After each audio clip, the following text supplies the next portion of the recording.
पीछा करो तो शिक्षा का पीछा करो, बाकी सब तुम्हारा पीछा खुद ही करेंगे। चलिए, आज का हम लोग वर्ग 8 विषय अतीत से वर्तमान अध्याय 12 राष्ट्रीय आंदोलन 1885 से 1947 का अगला पाठ देखेंगे, जिसमें देखेंगे पिछला पाठ में हम लोग देखे थे कि इस अवधि को 3 भाग में बांट करके कैसे हम लोग को देखना है। इसी को हम लोग आगे बढ़ाते हुए देखेंगे कि क्या वैसी परिस्थिति हुई कि हमारे देश में राष्ट्रीयता की भावना बढ़ने लगी। तो सबसे पहले हम लोग जान लेते हैं कि राष्ट्रवाद किसे कहते हैं। वैसे हम कई वीडियो में राष्ट्रीयता की भावना, राष्ट्रवाद इस सब पे बता चुके हैं, फिर से एक बार बता देते हैं। राष्ट्रवाद किसे कहते हैं? राष्ट्रवाद वैसी भावना को कहते हैं जिसमें एक व्यक्ति अपनी पहचान राष्ट्रीय पहचान पे कराती है और उसका जो गौरव होता है वो राष्ट्र गौरव से जुड़ा हुआ होता है, और अपनी स्थान पे उसका प्रथम हित क्या हो जाता है? राष्ट्र हित। राष्ट्र के हित के लिए अगर उसे किसी चीज का कुर्बानी देना पड़े तो वो खुशी खुशी देगा। ऐसी भावना जब आदमी में आ जाए तो उसी भावना को कहते हैं राष्ट्रवादी भावना। तो हमारे देश में राष्ट्रवाद की भावना की कमी थी पहले से, है ना। तो सबसे पहले ये राष्ट्रवाद की भावना की जो उत्पत्ति होती है वो कहाँ से होती है? तो इंग्लैंड से होती है। 18वीं शताब्दी के उत्तरार्ध में ब्रिटेन में, यूरोप में क्या होता है? तो राष्ट्रवादी भावना का विकास शुरू होता है, और 19वीं शताब्दी के उत्तरार्ध से हमारा देश भी राष्ट्रवाद की भावना से प्रभावित होने लगता है। अंततः 20वीं सदी आते आते राष्ट्रवाद की भावना मजबूत हो जाती है भारतीयों में। तो वैसी कौन सी परिस्थिति थी जो हमारे देश के नागरिकों में राष्ट्रीय भावना को विकसित होने में सहयोग किया? उसी में से कुछ बिंदु हम लोग अभी देखेंगे। देखिए, जैसे आर्थिक शोषण, अंग्रेज जो हमारे देश आए तो वो जो उनकी जो आर्थिक शोषण की जो नीतियां सब थी उससे हमारे देश के अंदर हस्तकरघा उद्योग, कुटीर उद्योग, आत्मनिर्भर ग्रामीण भारत का जो व्यवस्था था वो सब चरमरा गया। भारतीयों पर, भारत देश पर होम चार्जेस लगाए गए। इन सब गतिविधियों के माध्यम से भारतीय धन को ब्रिटेन ले जाने का अंग्रेज के द्वारा प्रयास शुरू हो गया, जिससे भारतीय एकजुट हुए और अपनी शोषण के खिलाफ एकता आपस में स्थापित करने लगे। दूसरा पॉइंट देखिए, राजनीतिक एवं प्रशासनिक एकीकरण। अब देखेंगे कि अंग्रेजी सत्ता, मौर्य काल का जो सत्ता था हमारे देश में या गुप्त काल का सत्ता था, सभी से विस्तृत सत्ता अंग्रेज के शासन में था। हिमालय से लेकर के कन्याकुमारी तक, इधर बंगाल से लेकर के खैबर दर्रा तक अपना राजनीतिक सत्ता स्थापित किए हुए था। और वैसी स्थिति में सभी देशवासी, जो भारत एक भौगोलिक इकाई के रूप में था, वो सभी एक राजनीतिक नेतृत्वकर्ता के अधीन आ जाता है और सभी पे एक प्रकार का प्रशासनिक और न्यायिक कानून लागू होने लगता है, जिससे सभी में एकीकरण का बोध होने लगता है। अगला देखिए, संचार एवं परिवहन का विकास। अब देखेंगे कि 1853 में क्या रेलवे का विकास शुरू होता है, और 1853 से 1900 आते आते लगभग 25,000 मील का रेलवे लाइन बिछा लिया जाता है। इतना तेजी के साथ रेलवे का विकास हुआ। इसी प्रकार से देखेंगे आप, संचार के लिए क्या होता है? तो टेलीग्राफ का स्थापना होता है, आधुनिक डाक व्यवस्था होता है। इन सब के माध्यम से मिनटों में संदेश एक स्थान से दूसरे स्थान जाने लगा। रेलवे के माध्यम से एक स्थान से दूसरे स्थान तक दूर दूर तक लोग आवागमन करने लगा। संचार और परिवहन के माध्यम से लोग एकजुट होने लगे, अपनी बातों को एक स्थान से दूसरे स्थान तक आसानी से पहुंचाने लगे। आधुनिक शिक्षा, तो आधुनिक शिक्षा में मुख्य रूप से क्या होता था?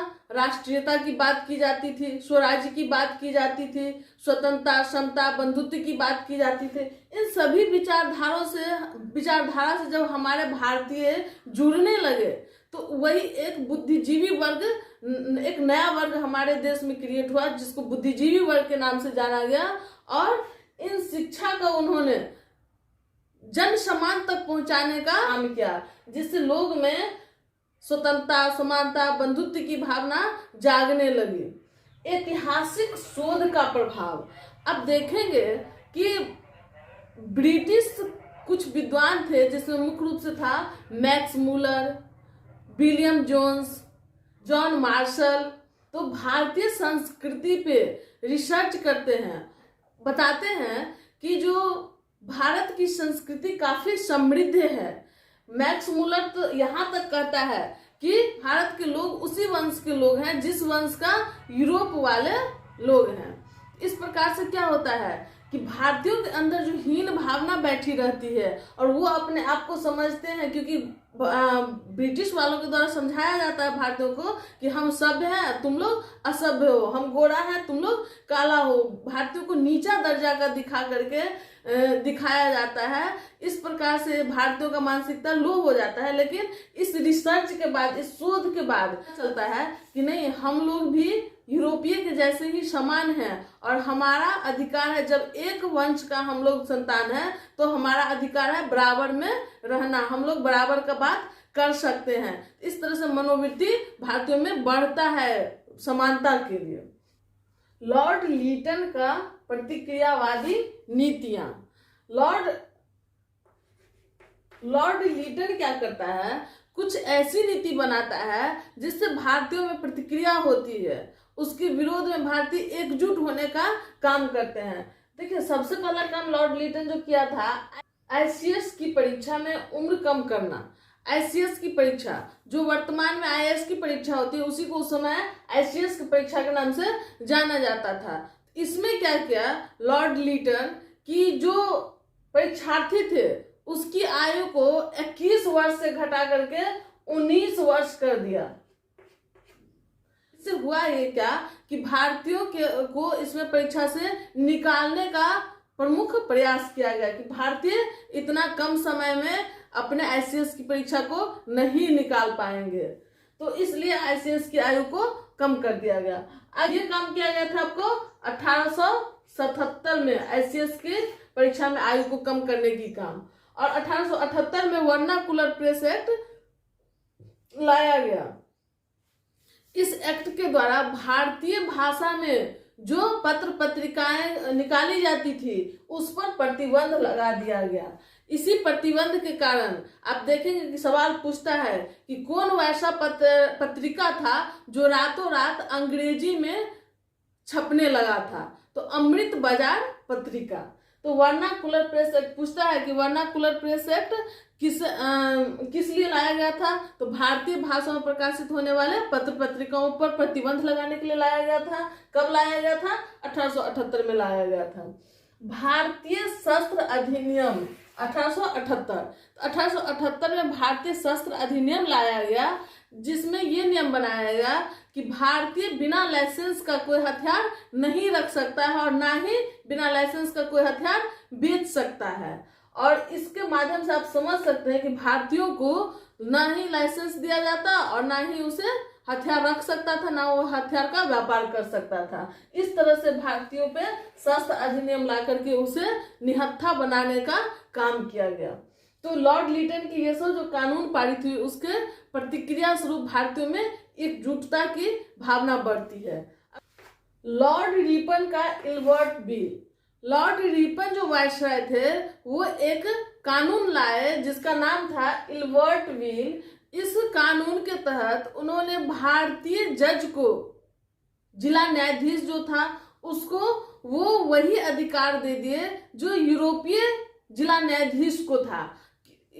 अधिकार ये था कि यूरोपीय जिला न्यायाधीश जो थे वो क्या कर सकते थे, तो यूरोपीय जो गलती करता था उस पे कानूनी कार्रवाई और उसका वाद विवाद कानूनी कार्रवाई को वो देख सकते थे। ये अधिकार इन्होंने भारतीय जिला न्यायाधीश को भी दे दिया इल्बर्ट बिल के तहत, जिसका यूरोपीय लोग विरोध किया। उसका मानना था कि हम पे न्याय करने का अधिकार आप भारतीयों को क्यों दे दिए? हम यूरोप वाले गलती करें तो हमारा न्याय भी कौन करे? यूरोप वाला ही न्याय करे। भारतीयों से हमारा न्याय नहीं होना चाहिए। इसके लिए यूरोप वाला संगठित होकर के इस बिल का विरोध किया और अंततः लॉर्ड रिपन को ये बिल वापस लेना पड़ा। इससे भारतीयों में क्या भावना हुई कि देखिए, ये अंग्रेज लोग समानता का बात करता है, स्वतंत्रता का बात करता है, लेकिन जब हम लोग के साथ इसको समानता की, जब हमारे पे न्याय करने की बात होती है तो यूरोपीय न्यायाधीश का हम विरोध नहीं करते हैं। लेकिन जब हमको पावर दिया गया कि हम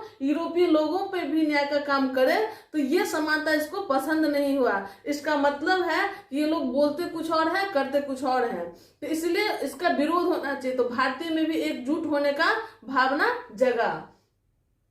धार्मिक सामाजिक सुधार आंदोलन, आप देखेंगे कि 19वीं शताब्दी में हमारे देश में क्या होता है, तो कई ऐसे भारतीय लोग उभरते हैं जो सामाजिक और धार्मिक सुधार आंदोलन में काम करते हैं। जैसे आप देखेंगे राजा राम मोहन राय। तो इस प्रकार से ये लोग क्या करते हैं, जाति, धर्म, छुआछूत, ये सब के विरोध में अपनी बातों को उठाते हैं और एकता स्थापित करने की बात करते हैं। ये राजनीतिक संगठनों का गठन, कुछ ऐसा संगठन सब है जिसका गठन किया जाता है भारतीयों के द्वारा, जिसमें आप देखेंगे ईस्ट इंडिया एसोसिएशन का गठन लंदन में किया जाता है दादा भाई नौरोजी के द्वारा, कि Bombay association, British India association, Madras native association, इस सब की स्थापना किया जाता है। पुनः सार्वजनिक सभा का स्थापना महादेव गोविंद रानाडे के द्वारा। तो इस सब संगठनों का स्थापना होता है जो जिसका लिस्ट आपके किताब में दिया हुआ है, इसे आप लोग देख सकते हैं।